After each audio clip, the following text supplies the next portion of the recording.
Welcome to part 8 of Godless Panther's Satanic Panic series. I brought up the Illuminati paranoid fantasy in the last episode and talked about John Todd. Todd's paranoid ravings were actually published in comic book form by none other than Jack Chick of Chick Publications. Chick is best known for the little religious tracts in comic book form that one might find left in public places intended to convert the subject to Chick's brand of Christianity. Jack Chick played a prominent role in disseminating propaganda to further the cause of increasing mass paranoia about Satan and his worshippers. In addition to John Todd, Chick published the cassette tapes and books by Rebecca Brown, whose real name is Ruth Bailey. She had a significant impact in promoting the idea of the satanic conspiracy, demon possession, and occult hysteria. Brown has quite a strange history that would require an entire video in itself to discuss it. She was exposed as a fraud by Cornerstone magazine and several other publications. Chick also published The Anti-Catholic Lunacy from Alberto Rivera, who claimed to be an ex-Jesuit priest. He was also exposed as a fraud. Almost all of the people who contributed propaganda to Chick's publishing house have either been exposed as frauds or discredited as complete crackpots. I'm going to concentrate on two jewels of Chick Publications canon, Patricia Pulling and Bill Schnoebelen. I'll start with Pat Pulling. Her son Irving, aka Bink Pulling, committed suicide June 9th of 1980 at the age of 16. Pulling blamed her son's suicide on his involvement with the role-playing game Dungeons & Dragons. Pat Pulling launched a lawsuit against the high school where Bink and other students got involved with the game. The case was thrown out of court in October of 1983. That prompted Pulling to create the organization Bothered About Dungeons & Dragons. Bad. And she started her career as a cult crime investigator. According to the material that Pulling distributed to law enforcement establishments, a teenager's involvement with role-playing games, or RPGs, is a significant indication that the child may be involved with satanic cults and is in great danger of committing suicide, murder, and just about any other antisocial activity. Throughout the late 80s and early 90s, Pat Pulling appeared on numerous TV talk shows and radio programs. She authored a book called The Devil's Web, and also booklets that were distributed to demonstrate the dangers of Dungeons and Dragons. This material, Pulling shows a belief that there is a conspiracy of Satan worshippers that go around targeting teenagers to lure them into their cults. They use RPGs as a primary method. As utterly ridiculous as this sounds, Pulling and others were actually successful in creating a widespread negative attitude toward RPGs. Pat Pulling was the inspiration for Jack Chick's cartoon tract Dark Dungeons, first released in 1984.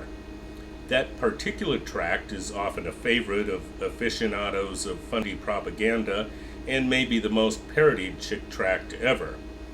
Though she may have been the most influential, Pulling was definitely not the only source of anti-RPG propaganda. A 1981 book, Mazes and Monsters by Rona Jaffe, was the inspiration for a made-for-TV movie of the same name starring Tom Hanks. The movie portrayed gamers as social outcasts who lose touch with reality after playing the games.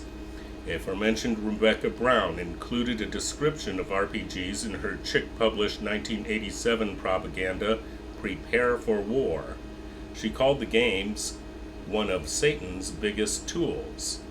And another of Chick's cronies, Bill Schnoebelen, this specimen of lunacy, claimed that when he was a high priest of a satanic cult, a couple of the guys who created Dungeons and Dragons visited him in order to make sure that the rituals were authentic. Right, Bill. All the legitimate research that has been conducted on the subject of D&D has confirmed that there is no correlation between the game and actual aberrant behavior. It is true that many teenagers have become obsessed with RPGs, and so what? People have become obsessed with just about anything one can think of. It is true that some mentally ill subjects have obsessed on the game to the point of absurdity. Here is an analogy that fellow YouTuber Hate Red uses to address that point. Do you think there's a population of very fragile individuals for whom RPGs may be a threat to their psychological well-being in a way that Monopoly or chess would not be? Uh, well, technically, no, I don't. As far as very fragile, if people are already mentally ill, RPGs are more dangerous for them than religion or anything else. Mental illness is the problem, not what the mentally ill fixate on. A mentally ill person could fixate on Butterfinger candy bars. Does that mean the Butterfinger candy bars are bad? No, it means the person's fucking nuts. The anti-RPG paranoia simmered down in the mid-1990s along with almost all other aspects of satanic panic. Pat Pulling died in 1997 and her anti-D&D organization went with her. One of the more recent sightings of the crusade against gaming was brought to us by a famous dipshit and founder of a bizarre homophobic hate cult called Fuckwads on the Family, or something like that. In 1997, James Dobson stated on his radio program that RPGs cause an inability to distinguish fantasy from reality. The program also had a radio play in which the characters are lured into Satanism by RPGs and ultimately saved by some religious nut, blah blah. The funny thing is that Dobson seems to have changed his mind about RPGs, or one of them at least. In 2006, a role-playing video game called Left Behind: Eternal Forces was released. Dobson liked that one, and he praised it highly.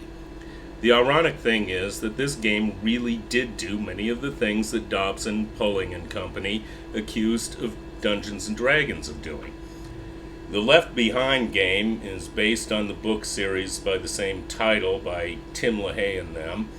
It has some sort of post-rapture scenario with praying and churches and the Antichrist and all that jive. Unlike Dungeons & Dragons, the Left Behind game really does intend to present their fantastic scenario as a reality.